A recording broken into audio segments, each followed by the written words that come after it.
Hey everyone, in this video I'm going to show you how to install N8N on AWS.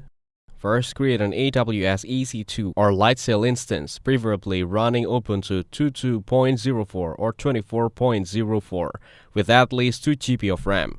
After that, connect to your instance via SSH. You can use the connect option in the AWS console or connect from your terminal using the provided SSH key. Now update your server by running the following command. Install Docker and Docker Compose by running the code shown on the screen. Create a directory for N8N, navigate into it, and create a docker-compose.yml file in that directory and paste the following content into it. Then replace your password with a secure password of your choice. After that, start the N8N server by running.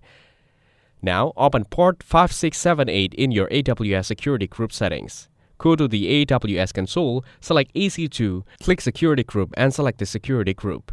Here, choose Inbound Rules and add a rule for TCP port 5678. Access N8N in your web browser by navigating to EC2 IP 5678. Log in using your username admin and the password you set into docker-compose.yml file. Thank you everyone for watching this video. Hope you get some value. Make sure to like the video and subscribe. Goodbye.